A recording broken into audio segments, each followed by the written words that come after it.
ఈ ICC champions ట్రోఫీలో మన టీమిండియాకి అదృష్టం అలానే కలిసి వస్తుంది. అదేంట్రా అంటే సెమీఫైనల్ 2లో న్యూజిలాండ్ వర్సెస్ సౌత్ ఆఫ్రికా మధ్య మ్యాచ్ జరుగుతున్నప్పుడు హెన్రిచ్ క్లాసన్ కొట్టిన బాల్ న్యూజిలాండ్ బౌలర్ అయినటువంటి మ్యాట్ హెన్రీ ఆ బాల్ని క్యాచ్ పట్టిన టైంలో మ్యాట్ హెన్రీ రైట్ హ్యాండ్ అనేది ఇంజురీ అయింది. అప్పుడు వెంటనే గ్రౌండ్ నుంచి బయటకి వెళ్ళిపోయాడు అనమాట.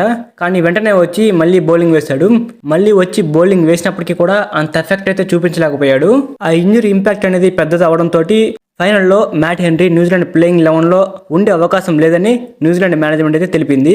మ్యాట్ హెన్రీ న్యూజిలాండ్లో లేకపోవడం అనేది మన టీమిండియాకి ఒక అదృష్టమే. ఎందుకంటే ఇదే ఛాంపియన్స్ ట్రోఫీలో న్యూజిలాండ్తో జరిగిన మ్యాచ్లో మన టీమిండియా మ్యాట్ హెన్రీ బౌలింగ్లో 5 వికెట్లు కోల్పోయింది. మన టీమిండియాకి ట్రావిస్ హెడ్ బ్యాటింగ్లో ఎలా తలనొప్పి పుట్టిస్తాడో అలానే మ్యాట్ హెన్రీ కూడా బౌలింగ్లో తలనొప్పి పుట్టిస్తాడు. ఇదంతా కూడా మన మంచి కోసమే.